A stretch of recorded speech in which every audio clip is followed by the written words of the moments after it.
Hello everybody, nice to have you here. Today's video will be based on one of the questions received on LinkedIn some time ago. And the question is, we have a headless frontend. We need to recreate the seller assistant shopping by commerce administrator as it's available when using the Luma storefront. So as you all know, by using the Luma storefront, you can allow the assistant shopping like this. And by clicking this assistant shopping, you allow the administrator of Adobe Commerce system or Magento system to log in under your account. This can be quite handful if you have a customer who calling you and asking you, let's say, to place an order for them, which is a very common case in B2B landscapes. Or the customer has an issue that he cannot find something in his backend profile, or he wants to change his data, or whatever else. So that's quite native in Luma. And the question now is how to recreate it by using the GraphQL. Adobe has quite nice documentation about different authorization models when you're using the GraphQL queries, and the most common one is to use the authorization token or the customer token. That's a GVT token that's been generated just by your email and password. So you get in the token and then you send it everywhere with every request. So in this case, you're in context of the customer who logged in. To create the assistant shopping, you need to generate customer token as an admin. That's another endpoint which is described on this documentation.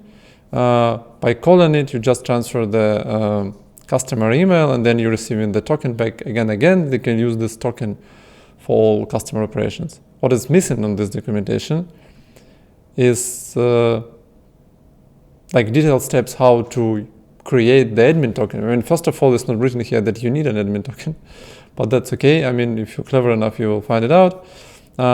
So for call and generate customer token as an admin, you have to have an admin token, logically. To get an admin token, you need to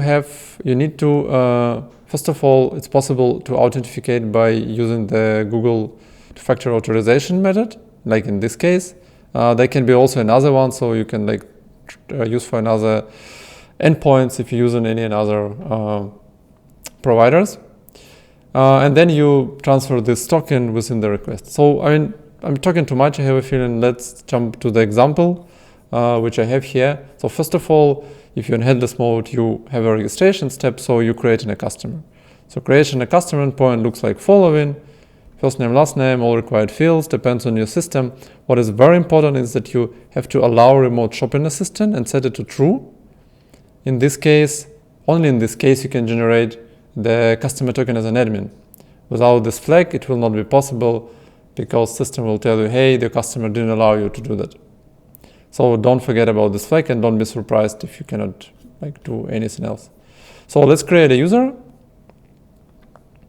And yeah, after creating the user, it's all quite standard here. So then you can generate the customer token for this user. So we can try, let's say, get customer info call, which receiving the customer information. And if you query it, you will see customer isn't authorized. So to generate the token for customer, like on the step when he is logged in, that's quite easy. Generate customer token. You're receiving the token. Copy it, and then if you'll go to authorization section and will use the token you created, you already has the customer context.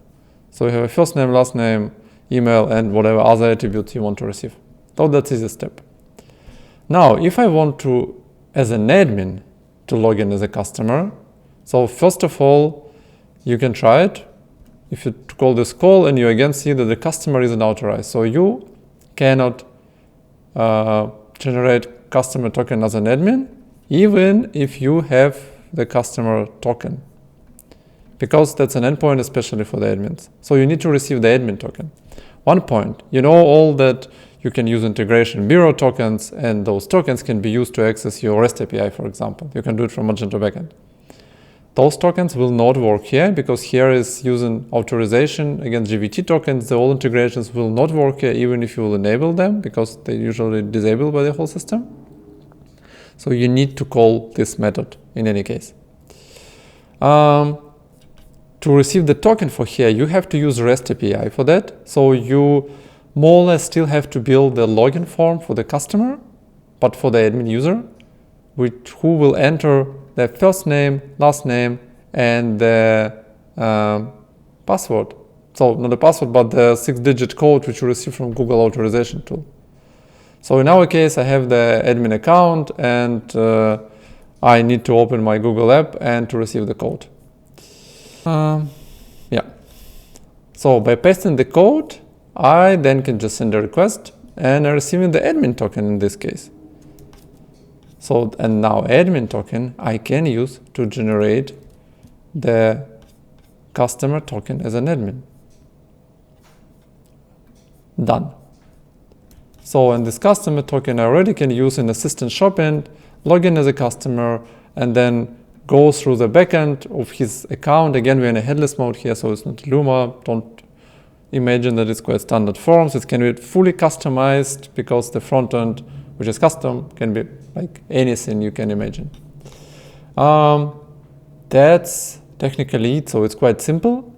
You need to follow those steps, not always very obvious, by following this documentation. But I mean, yeah, I would say you still can find everything here. Just need to be more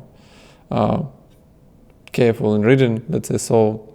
And yeah, you can also define the expiration of the admin token if you have like longer shopping assistant. So another way, you have to allow it only, let's say, for 30 minutes. So there is a config in store settings, config services, allows access token expiration, admin token lifetime.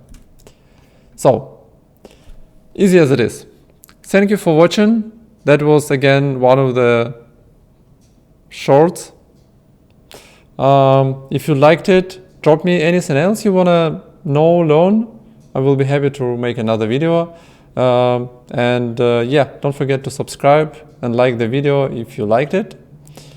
And have a nice rest of the day. Bye bye.